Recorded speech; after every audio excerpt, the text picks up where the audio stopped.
नमस्कार दोस्तों, प्रतिबद्ध क्लासेस में आपका स्वागत है।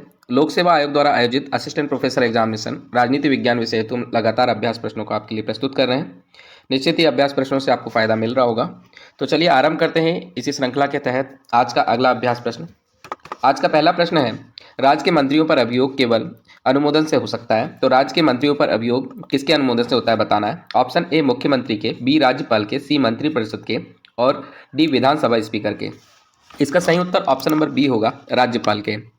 आप सभी जानते हैं कि मुख्यमंत्री के परामर्श से ही अन्य मंत्रियों की नियुक्ति की जाती है, जो आर्टिकल 154 पे स्पष्ट रूप से बताया गया है। लेकिन और इसके कार्यों का जो डिस्ट्रीब्यूशन होता है वो मुख्यमंत्री के द्वारा होता है। लेकिन अगर इन पर अभियोग की बात करें तो ये अभियोग जो होता है वो केवल और केवल राज्यपाल के अनुमोदन से ही हो सकता है इसमें, और उसके बाद में फिर उनको उनके पद से हटाया जा सकता है। तो इसका सही उत्तर हो जाएगा ऑप्शन नंबर बी, राज्यपाल के अनुमोदन से। अगला प्रश्न है, भारत में सामाजिक रूप से सबसे उन्नत राज्य है। तो आपको बताना है सामाजिक रूप से सबसे उन्नत राज्य कौन सा है। Option A Andhra Pradesh, B Punjab, C Kerala और डी राजस्थान। तो इसको सही उत्तर आप बेहतर तरीके से जानते होंगे। ऑप्शन नंबर सी केरल जो है भारत का सबसे उन्नत राज्य है। इसे भगवान भी अपना देश कहते हैं, यानी भगवान के देश के रूप से भी इसको जाना जाता है। इसके उन्नत होने का जो मुख्य कारण है, इसमें उच्च मानव विकास सूचकांक का होना, यानी एचडीआई इसका बिल्कुल हाई है। और अगर आर्थिक रूप से सबसे सशक्त राज्य की बात बोले, सबसे डेवलप राज्य की बात बोले तो वो महाराष्ट्र आता है। सामाजिक और शैक्षणिक रूप से सबसे उन्नत राज्य केरल है। अगला प्रश्न देखेंगे, अभिकथन और कारण पर निर्भर प्रश्न है। अभिकथन ए है, भारतीय संविधान के अनुच्छेद 312 के अनुसार राज्यसभा में राष्ट्रीय हित में नवीन अखिल भारतीय सेवा का सृजन कर सकती है। कारण आर है, राज्यसभा राष्ट्रीय हित को प्रशस्त ढंग से परिभाषित कर सकती है। इसमें ऑप्शन दिए हैं, ऑप्शन ए में है ए और आर दोनों सत्य हैं, आर ए की सही व्याख्या है। बी है ए आर दोनों सत्य हैं परंतु आर ए की सही व्याख्या नहीं है। सी ए सही है परंतु आर गलत है। डी ए गलत है परंतु आर सही है। सही उत्तर ऑप्शन नंबर ए हो जाएगा। अनुच्छेद 312 के तहत राज्यसभा उपस्थित तथा मतदान में भाग लेने वाले सदस्यों के कम से कम 2/3 बहुमत के द्वारा एक प्रस्ताव पास करती है और किसी भी विषय को लेकर नवीन अखिल भारतीय सेवा का निर्माण कर सकती है। तो ये बिल्कुल सही है। और राज्यसभा राष्ट्रहित को प्रशस्त ढंग से परिभाषित करती है, इस वजह से इसका जो कारण है ये भी बिल्कुल सही है। अगला प्रश्न देखेंगे, लोक प्रशासन की विषय के रूप में उत्पत्ति हुई। तो लोक प्रशासन की विषय के रूप में कहाँ उत्पत्ति हुई, देश का नाम बताना है। ऑप्शन ए इंग्लैंड, बी संयुक्त राज्य अमेरिका, सी फ्रांस और डी भारत में। सही उत्तर ऑप्शन नंबर बी हो जाएगा, संयुक्त राज्य अमेरिका में। लोक प्रशासन के विषय के रूप में उत्पत्ति संयुक्त राज्य अमेरिका में हुई। और वुड्रो विल्सन को आप जानते हैं, वुड्रो विल्सन को father of the public administration कहा जाता है। अगला प्रश्न देखेंगे, लोक प्रशासन के अध्ययन का प्राचीनतम दृष्टिकोण है। तो लोक प्रशासन के अध्ययन का प्राचीनतम दृष्टिकोण क्या है बताना है। ऑप्शन ए विधिक दृष्टिकोण, बी दार्शनिक दृष्टिकोण, सी ऐतिहासिक दृष्टिकोण, डी व्यवहारिक दृष्टिकोण। सही उत्तर ऑप्शन नंबर बी हो जाएगा, दार्शनिक दृष्टिकोण। लोक प्रशासन के अध्ययन का प्राचीनतम दृष्टिकोण दार्शनिक दृष्टिकोण है। संयुक्त राज्य अमेरिका में 18वीं शताब्दी के अंत में प्रकाशित विश्वकोश, जिसका नाम था फेडरलिस्ट, में बताया गया कि लोक प्रशासन का अभिप्राय क्या है और उसकी सुस्पष्ट व्याख्या की गई है। तो उसमें जो दृष्टिकोण अपनाया गया है वो दार्शनिक दृष्टिकोण अपनाया गया है। अगला प्रश्न देखेंगे, निम्नलिखित में से किसने सार्वजनिक तथा निजी प्रशासन में अंतर स्पष्ट किया है। ये प्रश्न पहले आ चुका है। ऑप्शन दिए हैं, option A Henry Fayol, B Mary P Follett, C L Urwick और डी है पाल एच एल बी या एपल बी। तो इसका सही उत्तर आप भलीभांति जानते होंगे, इससे पहले आ चुका है प्रश्न। सही उत्तर ऑप्शन नंबर डी है, पाल एच एपल बी जो है सार्वजनिक तथा निजी प्रशासन में उन्होंने अंतर किया था और लोक प्रशासन को राजनीति विज्ञान से पृथक अध्ययन के रूप में प्रतिष्ठित करने का श्रेय इन्हें ही जाता है। अगला प्रश्न देख लेते हैं, शक्ति संतुलन के सिद्धांत का लक्ष्य होता है। तो शक्ति संतुलन के सिद्धांत का क्या लक्ष्य होता है बताना है। ऑप्शन ए संतुलन, बी युद्ध, सी असाम्यावस्था और डी यथापूर्व स्थिति। तो इसका सही उत्तर हो जाएगा ऑप्शन नंबर डी, यथापूर्व स्थिति। शक्ति संतुलन का अर्थ है संतुलन जो बदलते राजनीतिक ढांचे तथा शक्ति संबंधों की गतिशीलता के कारण निरंतर और सदैव बदलाव वाले रहते हैं। शक्ति संतुलन के सिद्धांत का लक्ष्य होता है कि युद्ध से स्थिति में स्थापित हो जाना। तो यथापूर्व स्थिति इसका सही उत्तर होगा। अगला प्रश्न देखेंगे, चीन के संबंध में निम्नलिखित में से कौन सा एक सही नहीं है? तो जो गलत कथन है वो खोजना है। ऑप्शन ए है, चीन की कम्युनिस्ट पार्टी का संगठन लोकतांत्रिक केंद्रवाद पर आधारित है। बी, चीनी संविधान में एक रूप न्यायिक तंत्र का प्रावधान है। सी, माओ के नव लोकतंत्र के प्रत्ययों को क्रियान्वित किया गया है। और डी, चीनी सदन में द्विसदन का प्रावधान है। तो गलत उत्तर इसमें जो हो जाएगा ऑप्शन नंबर बी हो जाएगा, चीनी संविधान में एक रूप न्यायिक तंत्र का प्रावधान है।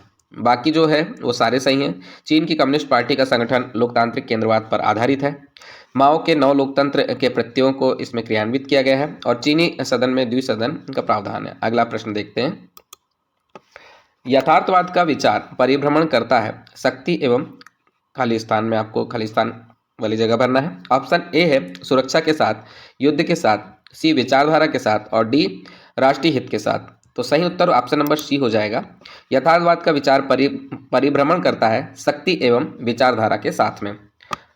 और यथार्थवाद के विषय में आप जानते हैं, ये यथार्थवाद का जो सिद्धांत है मार्गेनथाउ के द्वारा लाया गया था, तो ये भी आप याद रखेंगे। अगला प्रश्न है, व्यापारिक राज्य के सिद्धांत को अभिव्यक्त किया गया है, तो किसने किया है बताना है। ऑप्शन ए रोजक्रांस ने, बी एडम स्मिथ ने, सी रॉबर्ट कॉक्स ने और डी लेनिन ने। तो सही उत्तर हो जाएगा ऑप्शन नंबर ए रोजक्रांस ने। व्यापारिक राज्य के सिद्धांत को रोजक्रांस ने अभिव्यक्त किया है। अगला प्रश्न है, नौ लोक प्रशासन पर प्रथम पुस्तक संपादित हुई।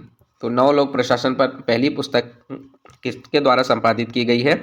ऑप्शन ए फ्रैंक मैरिनी द्वारा, बी डी वाल्डो द्वारा, सी जेम्स सी चार्ल्सवर्थ द्वारा और डी है एल डी वाइट द्वारा। तो सही उत्तर है ऑप्शन नंबर ए फ्रैंक मैरिनी द्वारा।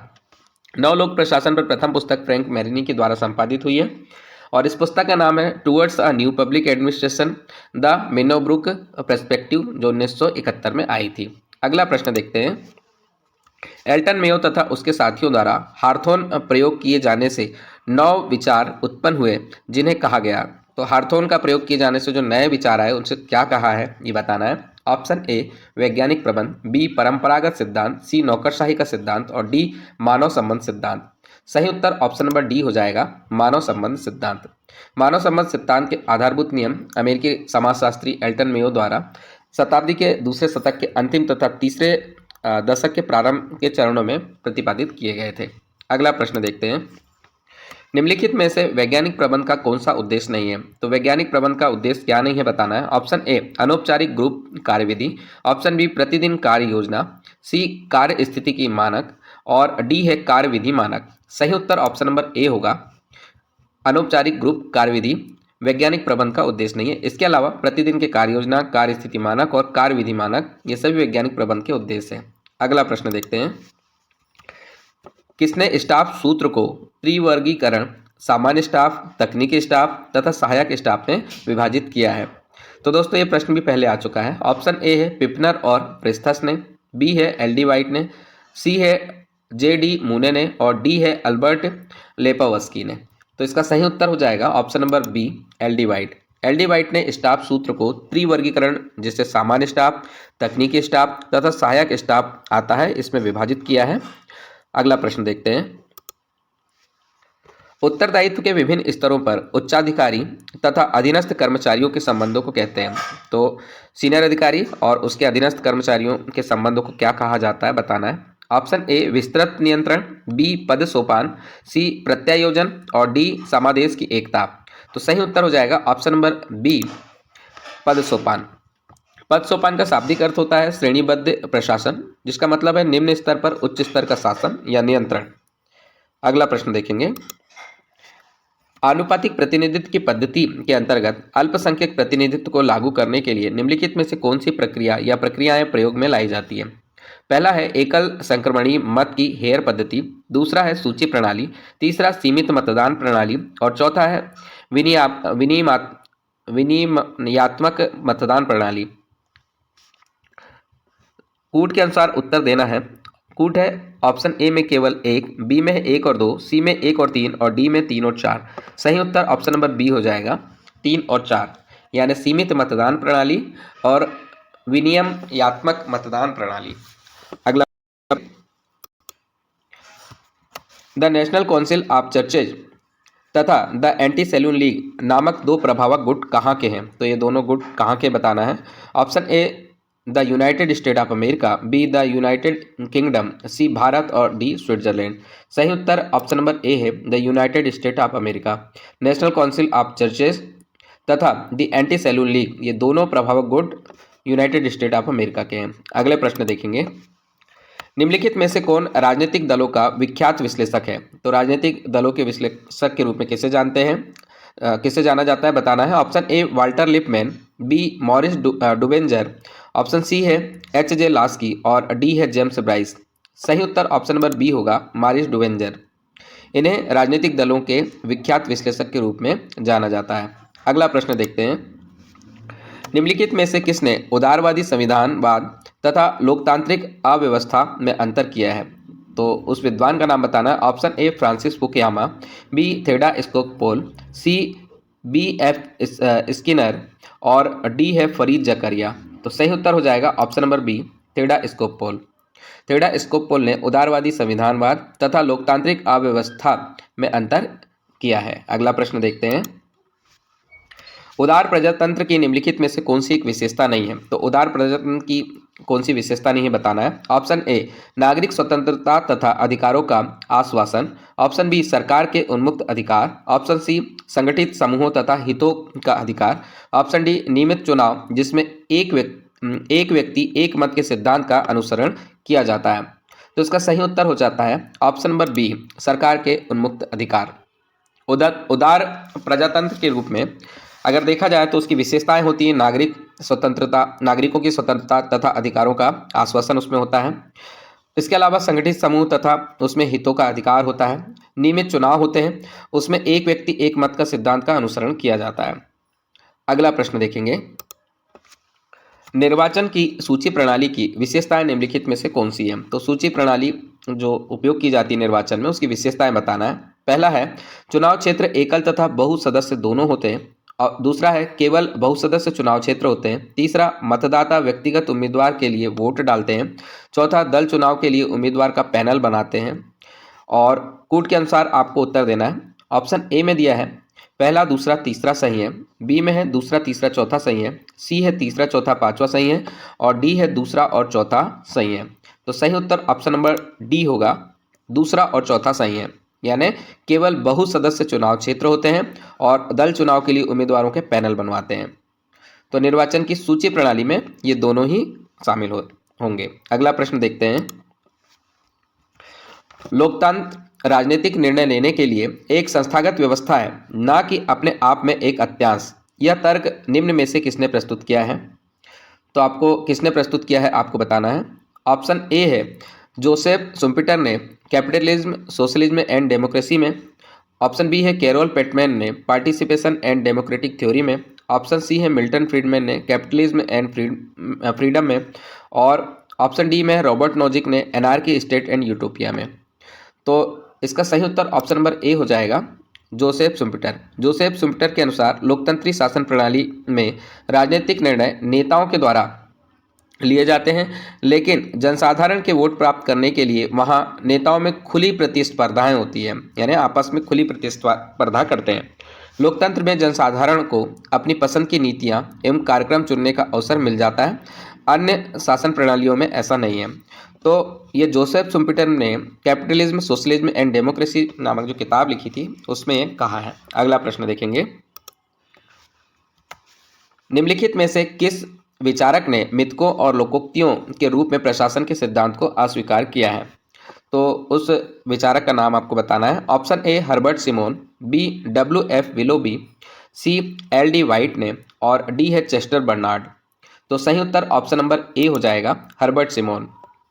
हर्बर्ट सिमोन ने मिथकों और लोकोक्तियों के रूप में प्रशासन के सिद्धांतों को अस्वीकार किया है। अगला प्रश्न देखते हैं, विशिष्ट वर्ग सिद्धांत के संगठनात्मक उपागम का निम्नलिखित में से कौन प्रतिनिधित्व करता है? Option A Bill Pareto, option B Gaetano Mosca, option C Robert Michaels और option D C Wright Mills. तो इसका सही उत्तर ऑप्शन नंबर बी होगा, गायतनो मोस्का विशिष्ट वर्ग सिद्धांत के संगठनात्मक उपागम का प्रतिनिधित्व करते हैं। अगला प्रश्न देखते हैं, राजनीति का राजनीति निर्देशक सिद्धांत निम्नलिखित में से कौन सा नहीं है? तो राजनीति निर्देशक सिद्धांत कौन सा नहीं है आपको खोजना है। ऑप्शन ए, जीविका के पर्याप्त साधनों का अधिकार। बी, अल्पसंख्यकों की भाषा, लिपि या संस्कृति का संरक्षण। सी, राज्य पोषण जीवन निर्वाह के स्तर को बढ़ाने और सार्वजनिक स्वास्थ्य को सुधारने का प्रयास करेगा। और चौथा है कुटीर उद्योगों का विकसित करना। तो दोस्तों इसका ये प्रश्न पहले आ चुका है, इसका उत्तर आप जानते होंगे। ऑप्शन नंबर बी इसका सही है। अल्पसंख्यकों की भाषा, लिपि या संस्कृति का संरक्षण यह नीति निर्देशक सिद्धांत के अंतर्गत नहीं आता। इसके अतिरिक्त अन्य ऑप्शन जो है नीति निर्देशक सिद्धांत से संबंधित है। ऑप्शन नंबर बी जो है अल्पसंख्यकों की भाषा, लिपि या संस्कृति का संरक्षण यह मौलिक अधिकार से संबंधित है। अगला प्रश्न देखेंगे। वैकल्पिक विश्वास मत निम्नलिखित लोकतांत्रिक राजनीतिक व्यवस्थाओं में से किस एक में प्रचलित है? तो आपको बताना है। Option A Switzerland, option B Austria, C Germany और डी रूस। सही उत्तर ऑप्शन नंबर सी हो जाएगा, जर्मनी। वैकल्पिक विश्वास मत लोकतांत्रिक राजनीतिक व्यवस्थाओं में प्रचलित है, उस देश का नाम है जर्मनी। अगला प्रश्न देखेंगे। शक्ति संतुलन के सिद्धांत का लक्ष्य होता है।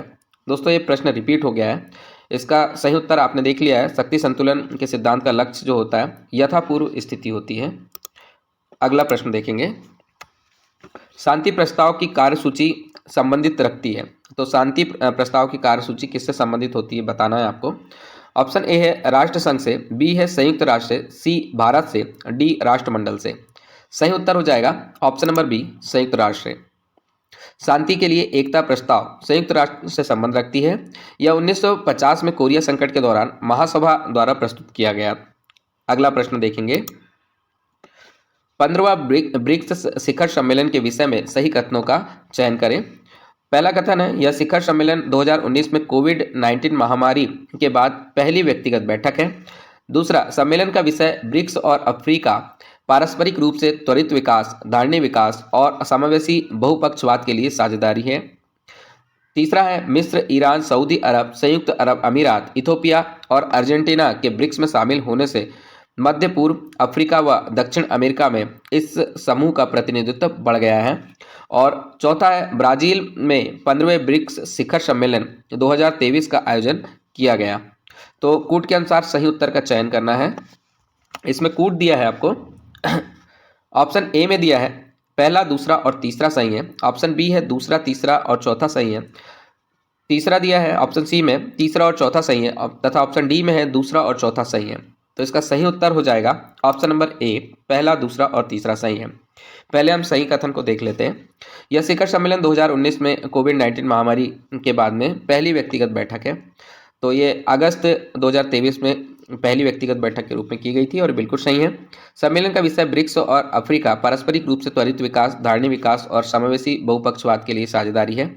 ये भी बिल्कुल सही है। और मिस्र, ईरान, सऊदी अरब, संयुक्त अरब अमीरात, इथोपिया, अर्जेंटीना के ब्रिक्स में शामिल होने से मध्य पूर्व, अफ्रीका व दक्षिण अमेरिका में इस समूह का प्रतिनिधित्व बढ़ गया है। तो ये जनवरी 2024 से इनकी सदस्यता कंफर्म हो गई है। तो ये भी बिल्कुल सही है। इसके अलावा ब्राज़ील में 15वें ब्रिक्स शिखर सम्मेलन 2023 का आयोजन किया गया, ये गलत है। इसका सही आ जाएगा दक्षिण अफ्रीका द्वारा जोहान्सबर्ग में 15वें ब्रिक्स शिखर सम्मेलन का आयोजन किया गया। यहाँ भू राजनीतिक परिवर्तनों और वैश्विक आर्थिक गतिशीलता की पृष्ठभूमि में इस सम्मेलन को महत्व दिया गया था। अगला प्रश्न हम देखते हैं। न्यू डेवलपमेंट बैंक के विषय में सही कथन का चयन करें। तो आपको सही कथन खोजना है। कथन दिया है, पहला है वर्ष 2014 में फोर्टलेजा ब्राजील में 6वें ब्रिक्स शिखर सम्मेलन के दौरान नेताओं ने न्यू डेवलपमेंट बैंक यानी एनडीबी, जिसका मुख्यालय शंघाई चीन में, की स्थापना के समझौते पर हस्ताक्षर किए। दूसरा है इसने अब तक 70 बुनियादी ढांचों और सतत विकास परियोजनाओं को मंजूरी दी है। तीसरा है इंदौर मेट्रो रेलवे को न्यू डेवलपमेंट बैंक से 1600 करोड़ रुपए का ऋण मिला है। तो इसमें सही कथन का आपको चयन करना है। ऑप्शन दिया है ए में केवल एक सही है, ऑप्शन बी में एक और दो सही है, ऑप्शन सी में एक और दो सही है, ये रिपीट हो गया है। ऑप्शन डी में है एक, दो और तीन सही है। तो दोस्तों इसका सही उत्तर हो जाएगा ऑप्शन नंबर डी, एक, दो और तीन, मतलब तीनों कथन सही है। तो फोर्टलेजा ब्राजील में 6वें ब्रिक्स सम्मेलन जो हुआ था, शिखर सम्मेलन, उसमें एनडीबी की नींव डाली गई थी। शंघाई में इसका जो है ये में अवस्थित है, जो कि चीन में आता है। इसके अलावा 70 बुनियादी ढांचों और सतत विकास परियोजनाओं को अभी तक एनडीबी मदद दे चुका है और ये 2024 के प्रारंभ तक की स्थिति है। इसके अतिरिक्त इंदौर मेट्रो रेलवे को एनडीबी द्वारा 1600 करोड़ रुपए का ऋण दिया गया है। उसके द्वारा ही इंदौर रेलवे मेट्रो का डेवलपमेंट हो रहा है, ये बिल्कुल सही है। तो इस प्रकार से तीनों कथन सही हैं। दोस्तों ये हमारा अंतिम प्रश्न था। इसी तरह के अभ्यास प्रश्नों के लिए आप हमारे साथ में लगातार जुड़े रहें। धन्यवाद। जय हिंद।